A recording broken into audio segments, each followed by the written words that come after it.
سارے کھڑے ہو جاؤ. اور کہا بھائی یمن والے کھڑے رہو، باقی سارے بیٹھ جاؤ. تو یمن والے کھڑے، ہاں بھائی سارے یمن والے بیٹھ جاؤ، بنو عامر کھڑے رہو. تو بنو عامر کھڑے ہو گئے. پھر سارے بنو عامر بیٹھ جاؤ، کرنی کھڑے رہو. تو ایک کرنی کھڑا رہا، ایک، باقی سارے بیٹھ گئے. تو حضرت عمر نے پوچھا بھائی تو کرنی ہے؟ کہا جی ہاں. کہا تو اویس کو جانتا؟ جی جانتا، میرا سگا بھتیجا ہے، میرے سگے بھائی کا بیٹا، پر وہ تو پاگل سا ہے، آپ اس کا کیوں پوچھ رہے ہیں؟ تو حضرت عمر رونے لگے، کہنے کہ پاگل وہ نہیں تو ہے. یہ بتا وہ حج میں آیا ہے؟ کہا جی آیا ہے. کدھر ہے؟ کہا جی وہ اس وقت اونٹ چرانے جاتا ہے عرفات کی طرف. تو آپ نے حضرت علی کو ساتھ لیا اور دوڑ لگائی. گئے تو اویس کرنی ایک درخت کے نیچے نماز پڑھ رہے اور اونٹ ان کے چاروں طرف چل رہے. تو یہ دونوں حضرات آ کے بیٹھ گئے. انہوں نے دیکھا کچھ لوگ آ گئے تو انہوں نے نماز مختصر کر دی. تو انہوں نے پوچھا، حضرت عمر نے پوچھا بھائی کون ہو؟ کہا جی مزدور ہوں. کہا تیرا نام کیا ہے؟ کہا جی اللہ کا بندہ عبداللہ. کہا بھائی وہ نام پوچھ رہا ہوں جو تیری ماں نے تیرا رکھا ہو. وہ کہنے لگا تو میرا انٹرویو کیوں لے رہا ہے؟ ان کو نہیں خبر کہ یہ عمر ہیں، یہ تو تابعین میں سے نا، دیکھا بھی نہیں، پہلی دفعہ حج پر آئے ہیں. تو حضرت علی بول پڑے کہ بھائی یہ امیر المومنین ہیں عمر بن خطاب اور میں ہوں علی بن ابی طالب. تو وہ پھر ایسے کانپ گئے، کہنے میں معافی چاہتا ہوں، میں نے آپ کو نہیں پہچانا، میں آپ کو بھی سلام پیش کرتا ہوں اور آپ کو بھی سلام پیش کرتا ہوں، میرا نام میری ماں نے اویس رکھا. تو حضرت عمر نے کہا کپڑا ہٹاؤ اپنی کمر سے. تو ان سے کمر سے کپڑا ہٹایا تو سفید نشان تھا. تو کہا ہاتھ اٹھا اور ہم دونوں کے لیے دعا کریں. وہ رونے لگے، کہا میں تو آپ قدموں کی خاک نہیں ہوں، میں آپ کے لیے کیسے دعا کروں؟ کرنی پڑے گی. ہمارے نبی نے ہمیں کہا تھا کہ تیری ماں کی خدمت نے تجھے وہاں تک پہنچا دیا ہے کہ تو یوں کرتا ہے تو اللہ لبیک کہتا ہے.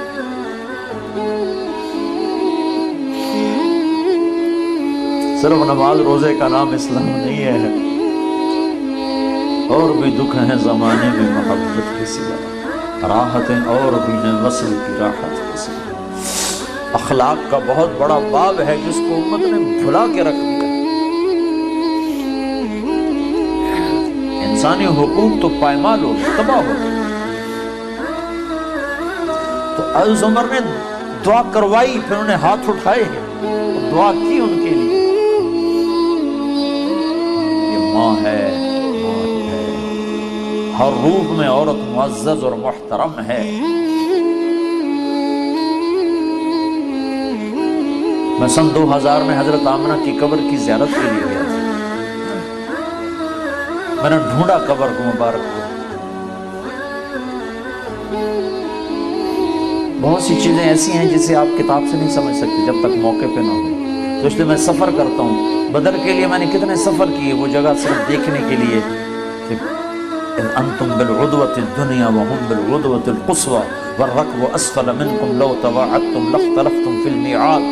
اس کو میں تفسیر سے نہیں سمجھ سکتا، میں موقع پہ جانا چاہتا ہوں اور پھر میں تو سمجھ نہیں سکتا، ہر شے بدل گئی. میں نے ایک بدو ڈھونڈا، اللہ نے مجھے ملایا. میں نے کہا مجھے سمجھاؤ کہ یہ عدوۃ القصوى عدوۃ الدنیا والركب اسفل. تو بہت سی چیزیں ایسی ہیں بے شمار.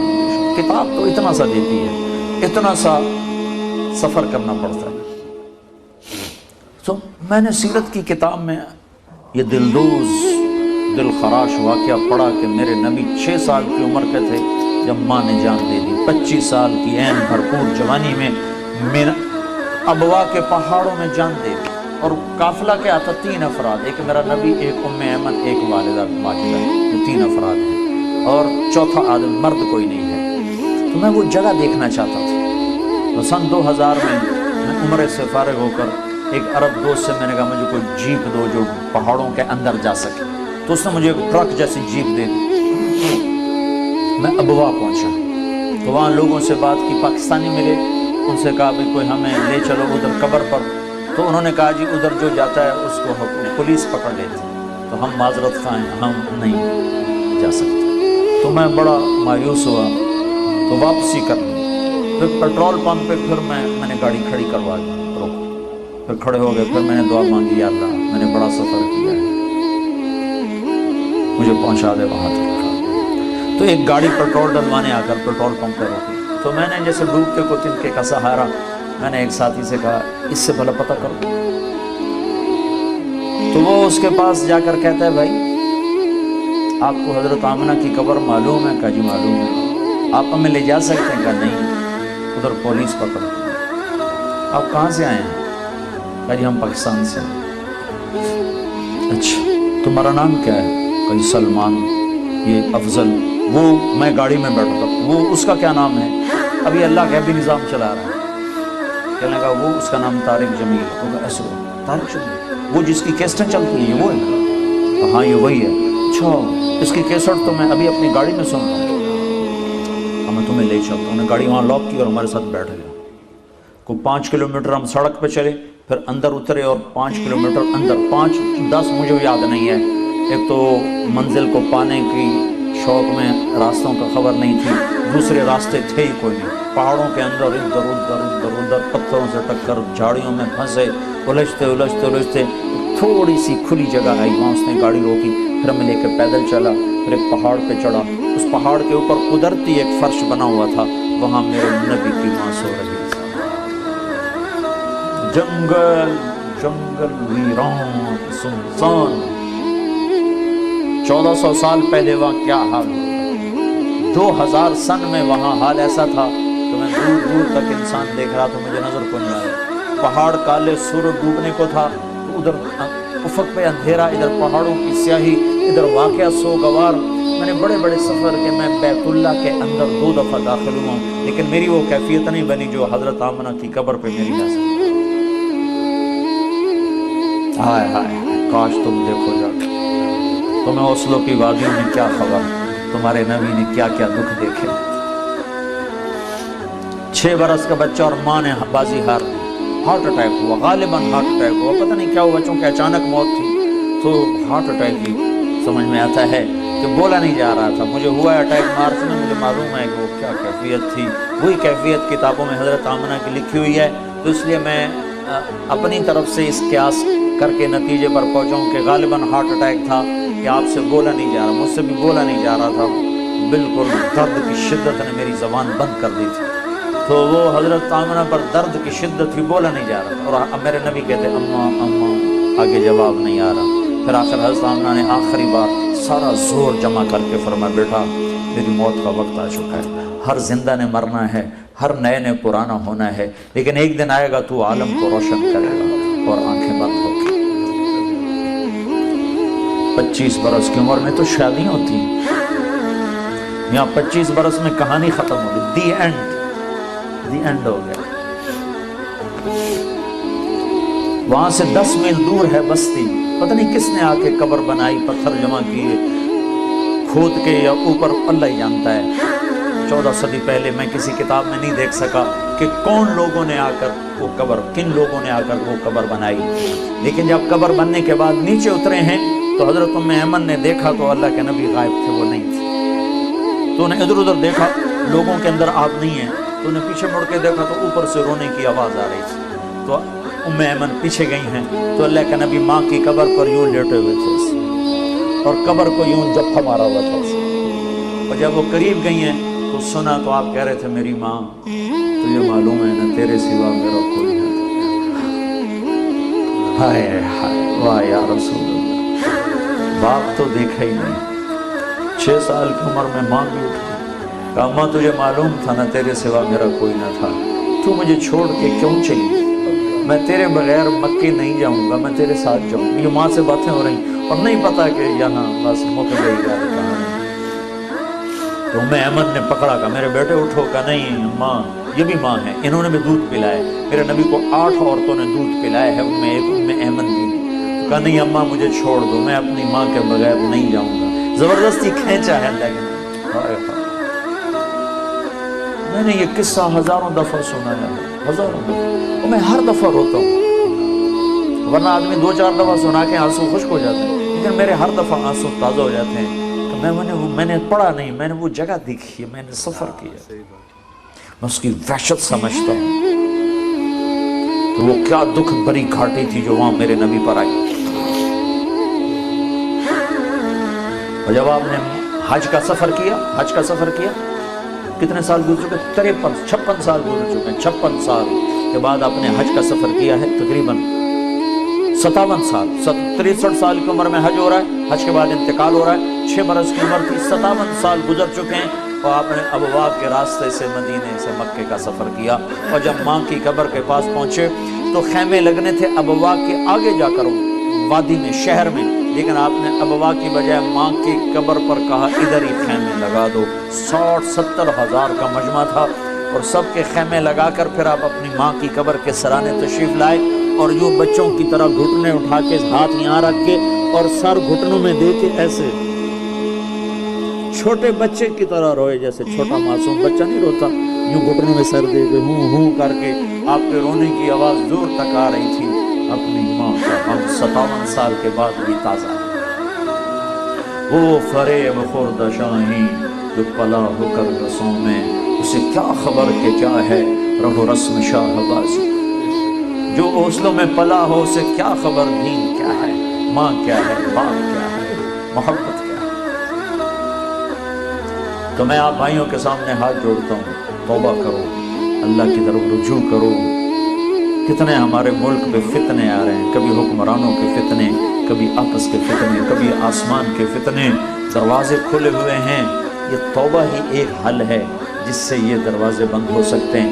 اگر اللہ دروازے بند نہ کرے تو ہم نہیں بند کروا سکتے، اور وہ اس وقت اس کی پکڑ کے فیصلے واپس ہوتے ہیں جب لوگ توبہ کرتے ہیں اجتماعی طور پر۔ تو ہم سب کو ضرورت ہے کہ ہم توبہ کریں۔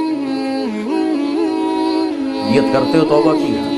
کہو یا اللہ میری توبہ، پھر کہو یا اللہ میری توبہ، پھر کہو یا اللہ میری توبہ۔ میں 3 دفعہ اس لیے کہلواتا ہوں کہ آخری دفعہ اللہ کرے آپ کے دل سے نکلے، آپ کا اندر بولے یا اللہ میری توبہ۔ اس کو لے کر ساری دنیا میں پھرو، اس کے لیے وقت لگاؤ، اس کے لیے دنیا میں پھرو گے تو اللہ تعالیٰ آپ کا پھرنا آپ کی اپنی ہدایت کا ذریعہ بھی بنائے گا، اور آپ کے ذریعے سے سارے عالم کی ہدایت کا بھی اللہ تعالیٰ فیصلے فرمائے گا۔ رمضان کا مہینہ آ رہا ہے، تراویح کا اہتمام کرو، قرآن شوق سے سنو، اور رمضان کے روزے اگرچہ آپ کا روزہ لمبا ہے تو آپ کا اجر بھی اس کے برابر ہے، جتنی مشقت آپ اٹھائیں گے اتنا بڑا اجر آپ اللہ تعالیٰ سے پانے والے بنیں گے، جتنا اللہ کو راضی کرنے کے لیے کوئی تکلیف اٹھاتا ہے اتنا اللہ سے وہ لینے والا بن جاتا ہے۔ رمضان میں اللہ نے فیصلہ کیا تھا بدر کا بھی اور فتح مکہ کا بھی، تو سحری اور افطاری کے وقت میں دعائیں قبول ہوتی ہیں۔ سحری کے وقت ہم کھانے میں لگے ہوتے ہیں، افطاری کے وقت افطاری میں ہوتے ہیں، یہ دونوں وقت اللہ نے دعا کی قبولیت کے رکھے ہیں۔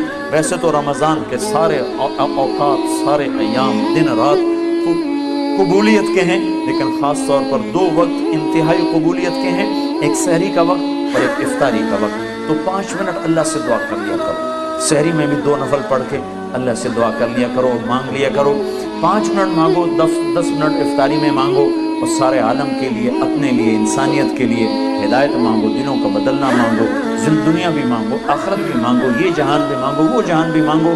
تو سارے بھائی اس کی نیت کرتے ہو نا؟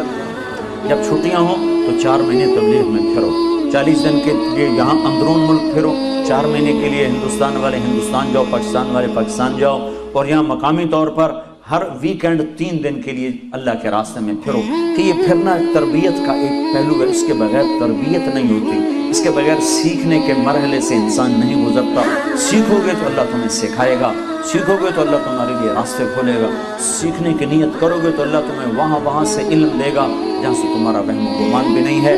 اور مجھے لگتا ہے کہ سارے عالم کی ہدایت کے فیصلے اللہ تعالیٰ نے قریب کر دیے ہیں، کہ یہ ملک جہاں اللہ کا نام کوئی نہیں تھا، اللہ نے آپ لوگوں کو دنیا کمانے کے لیے بھیجا، اپنے ملکوں میں فقر پیدا کیا، اسلامی ملکوں میں فقر اور ظلم 2 چیزیں ہوئیں، تو لوگ پریشان حال ہو کر اپنے ملکوں سے نکلے رزق کی تلاش میں، کوئی امریکہ گیا، کوئی افریقہ گیا، کوئی یورپ گیا، کوئی اوسلو میں آیا، کوئی ڈنمارک میں چلا گیا، کوئی اٹلی میں چلا گیا، کوئی اسپین میں چلا گیا، کوئی انڈونیشیا میں چلا گیا، کوئی کہیں چلا گیا۔ اب یہ آپ لوگ ساری دنیا میں پھیلے ہو، اسلامی غیر اسلامی ملکوں میں۔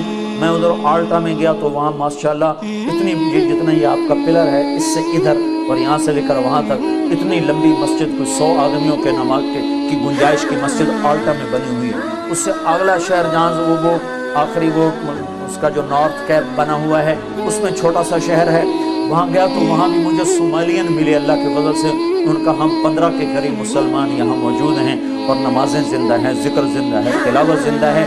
تو یہ کھمبوں کی طرح اللہ نے آپ کو پوری دنیا میں گاڑ دیا ہے۔ پیچھے تبلیغ کا کام وائرنگ کرتا جا رہا ہے، اور یہ وائرنگ ہو رہی ہے، وائرنگ ہو رہی۔ جس دن یہ وائرنگ مکمل ہوگی، اللہ کا بٹن دبانا اور ہدایت کا آنا کوئی بڑا کام نہیں ہے۔ کوئی ہم سے کہے کہ ہدایت لاؤ تو یہ تو نبی نہیں لا سکتے، طارق جمیل کیا لائے گا؟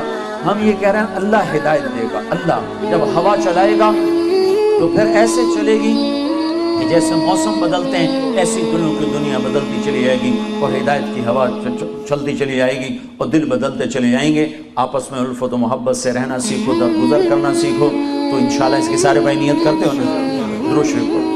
اللهم لك الحمد كما أنت أهله، وصل على سيدنا ومولانا محمد كما أنت أهله، وافعل بنا ما أنت أهله، إنك أهل التقوى وأهل المغفرة، ربنا آتنا في الدنيا حسنة وفي الآخرة حسنة وقنا عذاب النار۔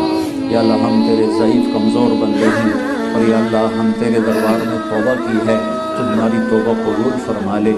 یا اللہ ہمیں اپنے سے دور نہ فرما، ہمیں دھکا نہ دے۔ یا اللہ تو ہمارا آخری سہارا ہے، تم نے بھی ہمیں دھتکار دیا، ٹھکرا دیا، تو ہمارے لیے کوئی جائے پناہ نہیں ہے۔ میرے آقا ماں باپ ہی بچے کو دھکا دے دیں تو اس کے لیے کوئی آسرا نہیں رہ جاتا، تو ہماری آخری پناہ گاہ ہے۔ ہم تیرے قدموں میں پڑھتے ہیں، تیرے دربار میں تیرا سایہ چاہتے ہیں۔ تیرے محبوب کی امت بڑی دکھی ہے، کہیں تیری طرف سے عذاب اور آفتیں ہیں، کہیں دشمنوں کے ہاتھوں سے دوری دھار کے خنجر ہیں۔ ایسا مشکل وقت یا اللہ کبھی تیرے محبوب کی امت پر نہیں آیا۔ ایک چور کا ہاتھ کٹا تھا اور تیرا نبی بیٹھ کے آنسو بہانے لگ گیا تھا۔ میرے مولا ادھر تو گردنیں کٹ گئیں، اوپر سے تیری ناراضگی ہے، کہیں پانی بے قابو ہو جاتے ہیں، کہیں زمین میں زلزلے آ جاتے ہیں، کہیں تیری ناراضگی کے منظر سامنے آتے ہیں۔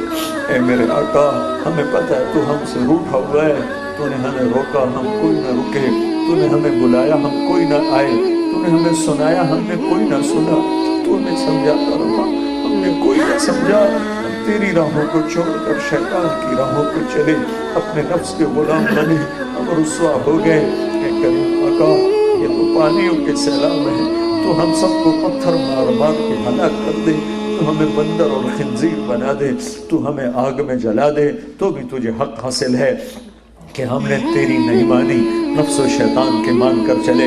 ہم نے تیرے نبی کی قربانیوں کو بھی ٹھکرا دیا، ان کی یا اللہ مہربانی کو بھی ٹھکرا دیا، ان کے آنسوؤں کو بھی بھلا دیا، ان کے طائف کے پڑے ہوئے پتھر بھولے، انہیں احد پہاڑ میں ٹوٹے ہوئے ان کے دانت بھولے۔